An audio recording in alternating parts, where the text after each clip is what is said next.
Bonjour à toutes et à tous, nous sommes le mercredi 20 mars et on fait le point sur l'actualité vendéenne à la mi-journée.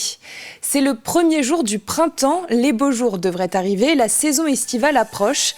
Il est plus que temps d'avoir ces équipes au complet pour les lieux d'accueil touristiques. Pour les campings paradis, le moment est venu de former leurs animateurs. 115 jeunes étaient donc réunis à la Tranche-sur-Mer pour 8 semaines de formation. Entre théorie et pratique, ils ont appris les techniques d'animation pour jeunes ou pour adultes afin d'être fin prêts pour cet été. Colline Davy nous plonge dans l'ambiance. Quelques pas de danse pour l'échauffement et c'est parti pour la Fiesta Boom Boom.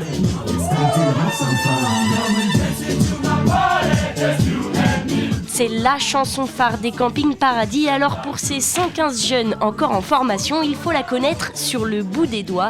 Mais la formation, c'est aussi bien plus que ça. On a tous des personnes qui viennent de différents endroits et de par ce fait, on apprend différentes choses, notamment culture culinaire et bien d'autres choses encore. Du coup, c'est hyper intéressant et divertissant. Très très bonne ambiance, tout le monde est très content d'être là. Puis forcément, à côté, on nous met vraiment dans l'ambiance camping paradis en nous inculquant aussi les valeurs. Savoir faire la fête, bien sûr, mais aussi connaître les règles de sécurité ou savoir animer une soirée jeu, par exemple. Donc, mettez-vous en ligne, s'il vous plaît. Pas toujours évident pour un groupe composé d'une majorité de novices, mais cela a aussi ses bénéfices. Ça nous permet aussi d'apporter un vent de fraîcheur sur les campings, avec chaque année des nouvelles personnalités, des gens qui viennent apporter leur créativité, leur sourire surtout, donc c'est important. Donc ça fait partie du boulot. C'est vrai qu'on est sur un métier qui est aussi qui demande beaucoup d'énergie. Pendant 8 semaines, ces animateurs apprennent tout ici en Vendée, avec ses avantages et ses inconvénients. Alors il y a moins de soleil.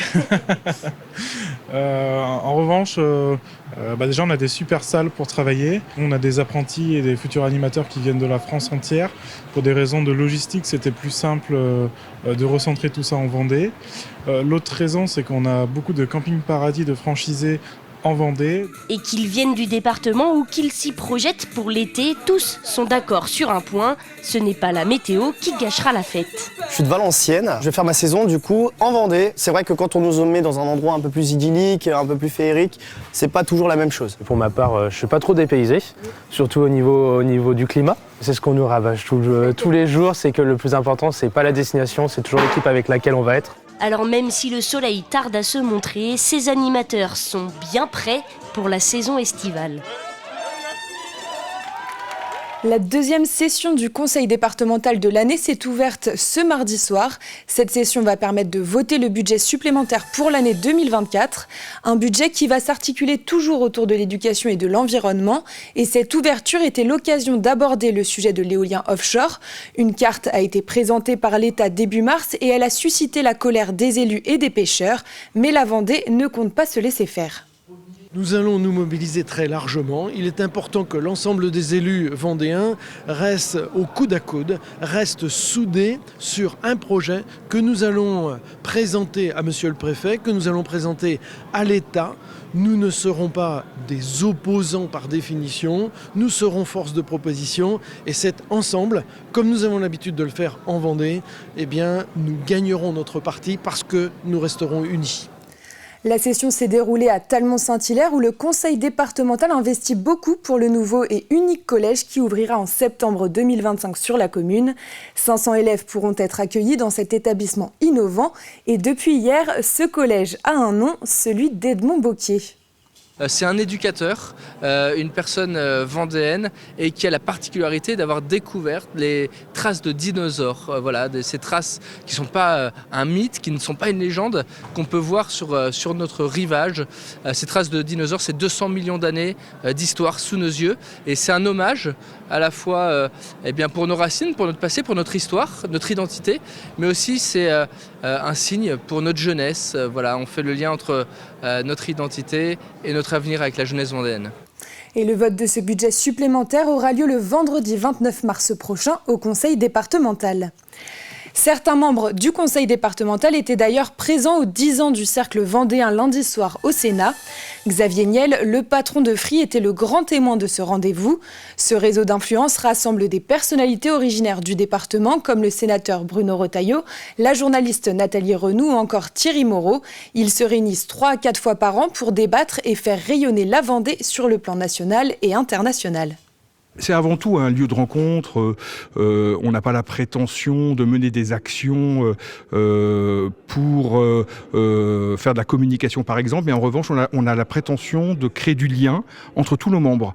Et donc, nous avons organisé une 40aine d'événements, dîners-débats, tous avec des intervenants de renom, des sportifs de haut niveau, des hauts fonctionnaires, des grands patrons, des journalistes. Et à chaque fois, c'était des moments de débat intenses. Et ce que je dois dire, c'est qu'au bout de 10 ans, les liens se sont vraiment resserrés entre les 150 membres du cercle.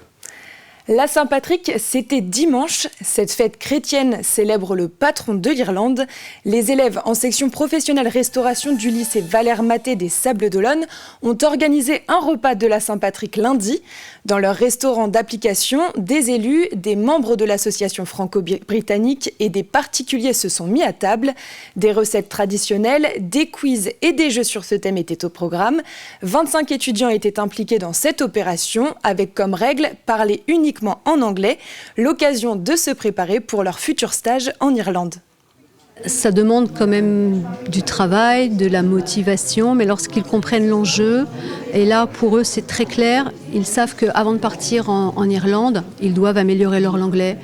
Leur anglais, ils doivent prendre confiance en eux par rapport à la langue, avoir vraiment un face-à-face client le plus authentique possible.